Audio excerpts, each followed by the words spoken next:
So here we are, it's Sunday, and I have Allie here with me. Yes, hello, I'm in the corner.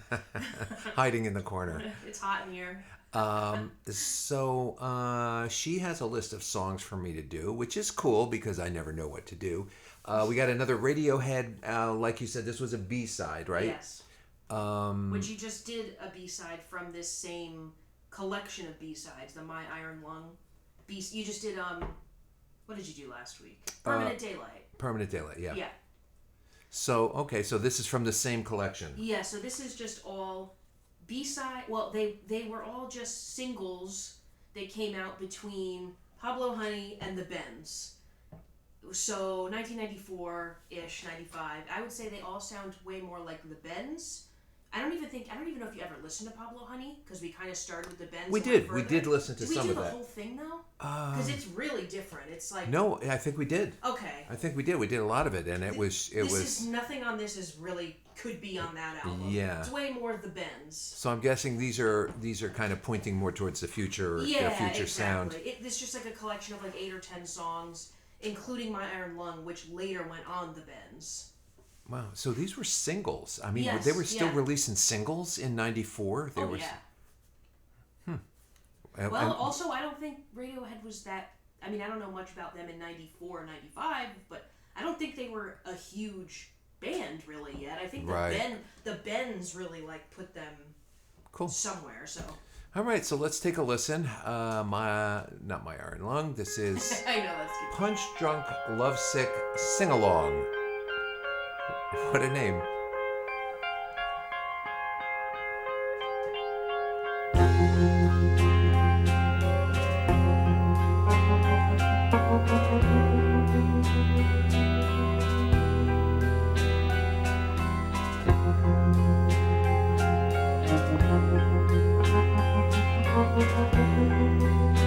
I gotta stop it right there. That sounds kind of spooky. Sounds like it could be in a horror movie or something. I mean, those chords, when you hear that chord with that half step down under there. Sounds like a candle's being lit in a graveyard. Yeah, it sounds kind of ominous. I'm waiting to hear Vincent Price. Literally, yeah. Yeah. Okay. Anyway, let's go back. Let's start it again. Sorry.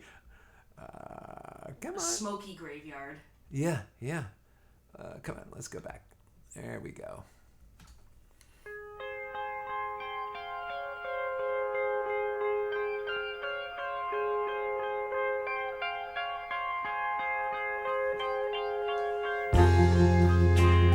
Tremolo on the guitar.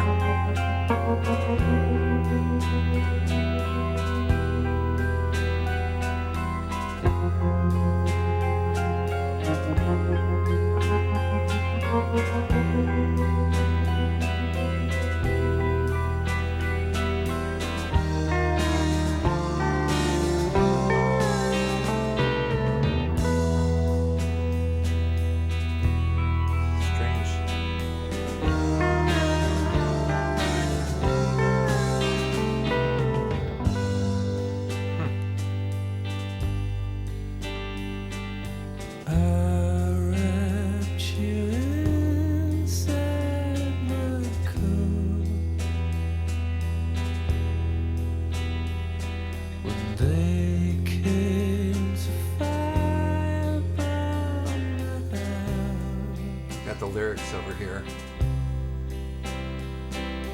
I didn't feel pain, 'cause no one can touch me now that I'm held in your spell.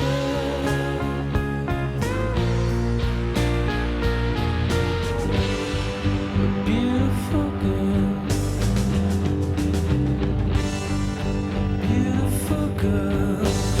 Turn your world into death.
got to stop it there for a minute. So,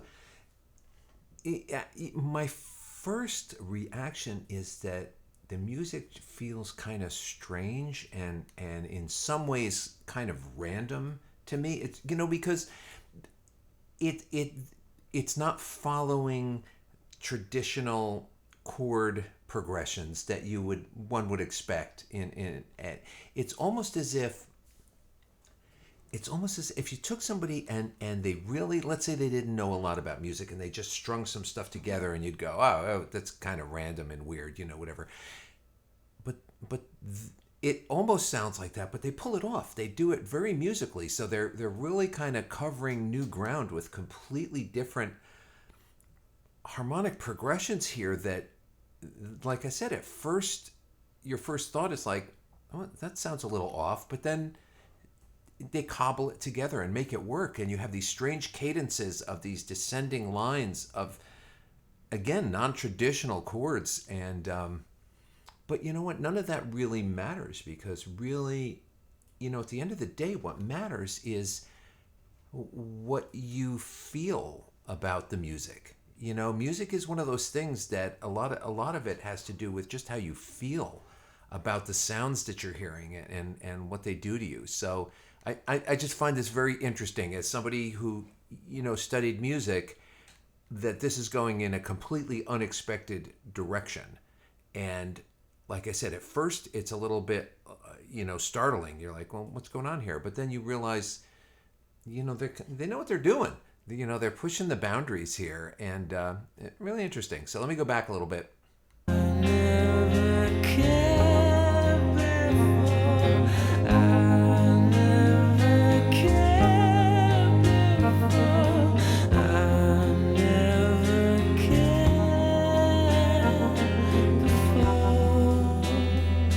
There you go.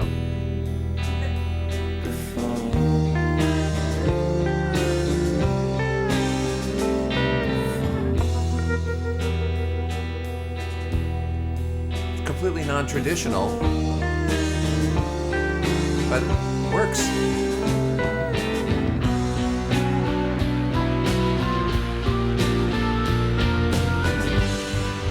Beautiful girl, He sounds a little like Jeff Buckley song. beautiful girl. Jeff Buckley. Yeah, it does have that.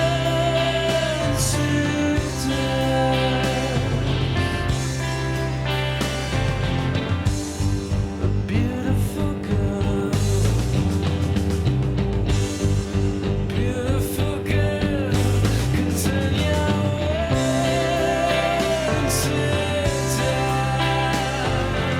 words into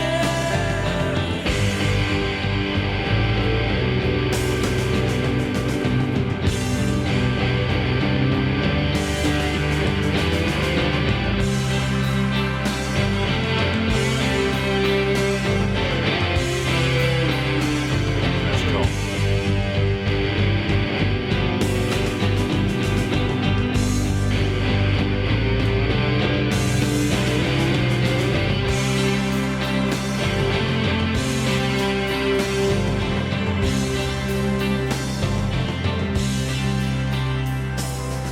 I stood in front of her face when the first bullet was shot.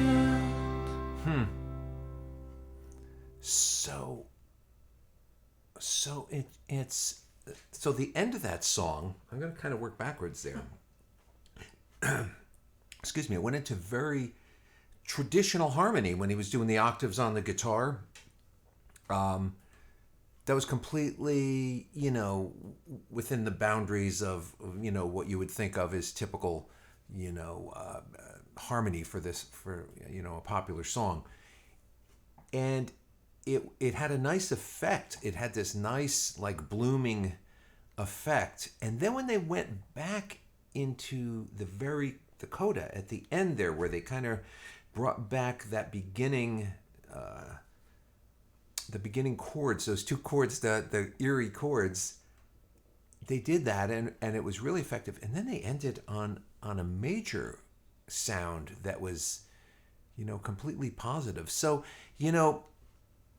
I'm trying to listen to this in context of when it came out and where the music was going. So it really feels like they're pushing boundaries here as far as the music goes. The lyrics, again, like most Radiohead stuff, I look at it and I go, I kind of think I know almost a little bit of what you're talking about here.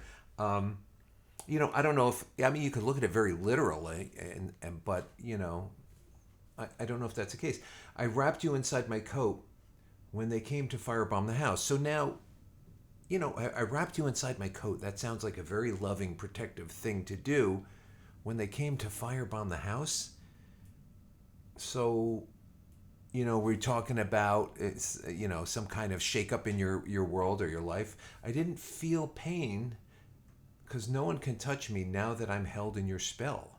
A beautiful, and so there you go again. That sounds like a very kind of loving thing to say. And a beautiful girl can turn your world into dust. Well, sounds like it didn't go all that well. Sell me a car that goes. Okay, literally. If you're selling me something, make sure it's something that's worthwhile. Sell me a house that stands up. Same thing. I never cared before. Okay, beautiful girl can turn your world to dust. Maybe that's a good thing. Turning your world into dust. Yeah, so all you see is her and all these worldly things that you may have wasted your time pursuing have all turned to dust. Just give me any house as long as it's standing. I'll take a car, any car. I don't want the Corvette anymore. Give me a car as long as it goes. I don't care about any of that anymore. But now what's this? I stood in front of her face when the first bullet was shot. I don't know. If it isn't about a specific event, I would say that's just the finalization of I would kill myself to protect you. After all this, then it's okay, and then we'll end it by saying I would die for you. Why not? Again, unless it's about something specific that happened, over there that I don't know about. Interesting. So 1984. And I would think, I'm not sure, I would think that this is maybe not everybody's on their list of my all-time favorite songs. I would think that this one is a little bit more, maybe a little harder to wrap your head around or to, that's my guess. That's probably why Radiohead wasn't anything until computer, because this was people were what is this? Yeah, so for me, I can appreciate this song. I'd have no problem listening to it again. And it's just, I think it's a little harder just to digest at first, maybe. I don't know. Could be me. I don't know. But either way, it's Radiohead. It's, what the hell do lyrics mean and how cool is the music? It's... At least that's my take on it. Anyway, so that's this one. So it's time to move on to the next song. So let's get going. Bye. Bye.